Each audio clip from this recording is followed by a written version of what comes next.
There are four unifying principles which form the basis of biology, and whether biologists are studying ancient life, bacteria, or how humans could possibly live on the moon or other planets, they base their overall understanding of biology on these four principles, the first being cell theory, the second being gene theory, the third being homeostasis, and the fourth that of evolution. And so we ask the question, why is evolution important?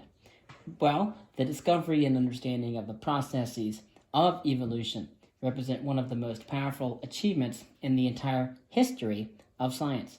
Evolution successfully explains the diversity of life on Earth and has been confirmed repeatedly through observation and experiment in a broad spectrum of scientific disciplines. Evolutionary science provides the foundation for modern biology. It has opened the door to entirely new types of medical, agricultural, and environmental research, and has led to the development of technologies that can help prevent and combat disease. Regrettably, however, effective science education in our schools is being undermined by efforts to introduce non-scientific concepts, ahistorical concepts about evolution into science classrooms. A brief note on how science works. The study of evolution provides an excellent example of how scientists do their work. They observe nature and ask testable questions about the natural world. They test those questions through experiment and new observations and construct explanations of evolution based on evidence. And as you can see, my other videos on induction and deduction and the hypothetical deductive method, etc. And as scientists gather new results and findings, they continue to refine their ideas. Explanations are altered or sometimes completely rejected when compelling contradictory evidence comes to light. And you can look up my lecture on the philosophy of science for how scientists go about changing paradigms and programs and all of that stuff. You'll learn about Lakatos and a lot of other writers, as well as Karl Popper in the philosophy of science.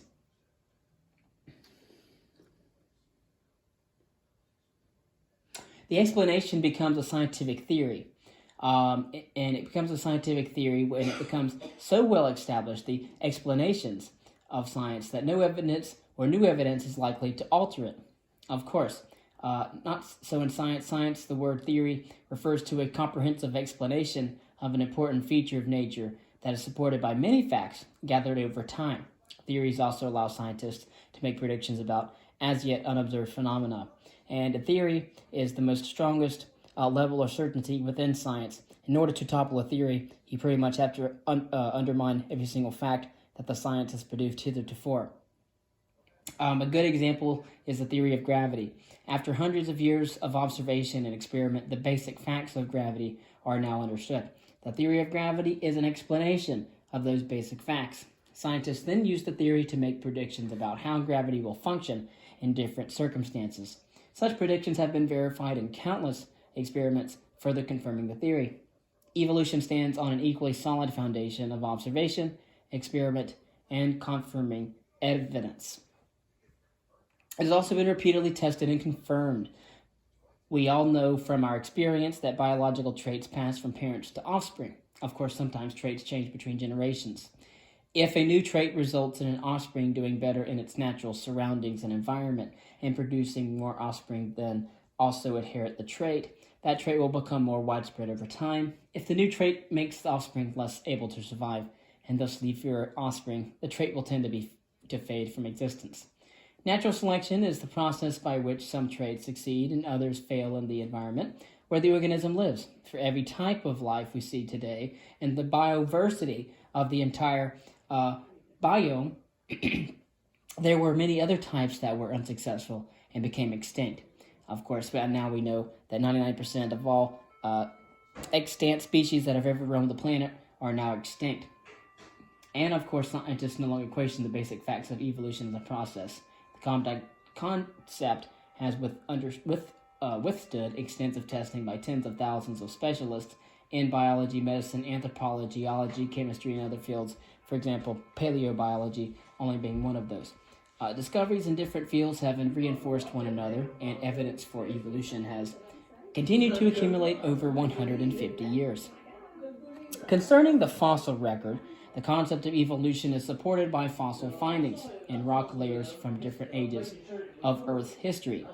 In general, fossils that more closely resemble today's life forms are found in younger rock layers, while many fossils that only distantly resemble life today occur in older layers.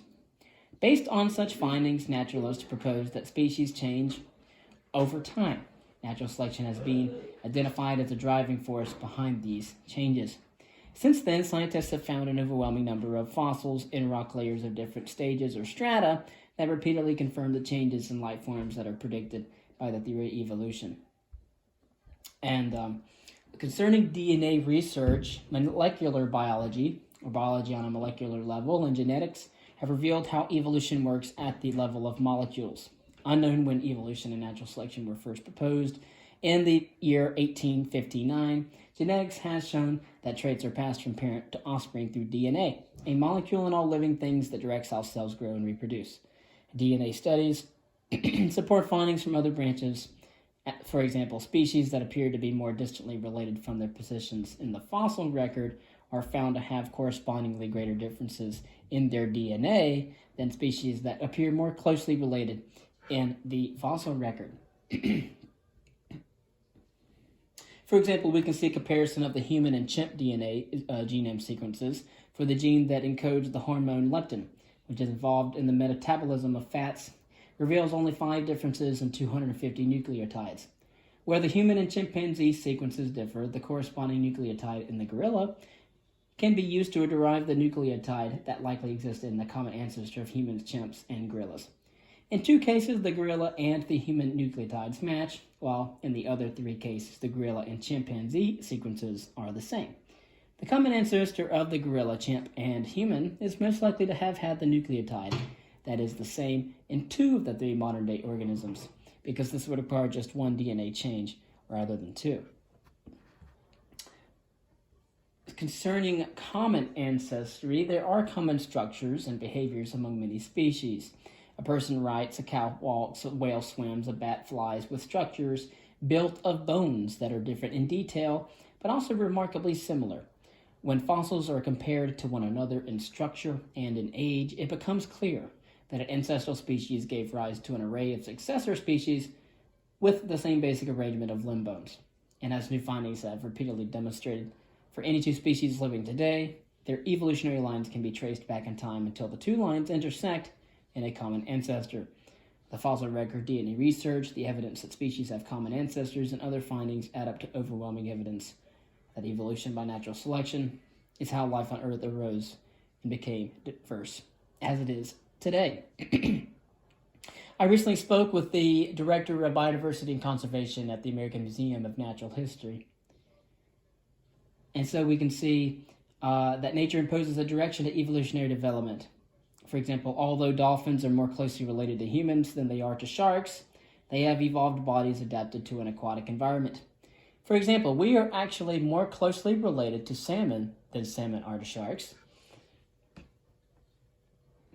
However, I'm going to skip a part and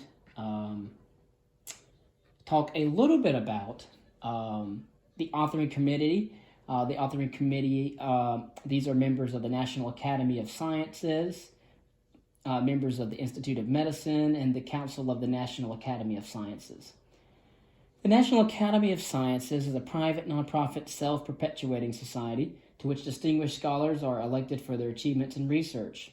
So it's on a meritorial basis, and it is dedicated to the furtherance of science and technology, to use the use of science, and tech for the general welfare. And upon the authority of the charter granted to it by Congress in the year 1863, the Academy has a mandate to advise the federal government on scientific and technical matters. The Institute of Medicine was established in 1970 by the National Academy of Sciences as both an honorific and a policy research organization. For example, an NGO, to which members are elected on the basis of their professional achievement and commitment to the service and the examination of policy matters pertaining to the health of the public.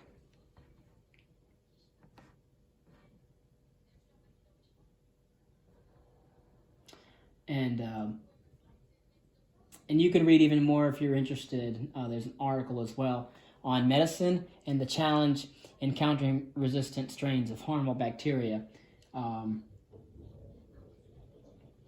But you can find all this on the National Academy of Sciences and Institute of Medicine webpage. The National Academies is the advisors to the nation on science, engineering, and medicine. The nation turns to the National Academies, National Academy of Sciences, National Academy of Engineering, Institute of Medicine, and National Research Council for independent, objective advice on issues that affect people's lives worldwide. You can go to www.worldwideweb.nationalacademies.org. Thank you for watching this video on the introduction to the study of biology.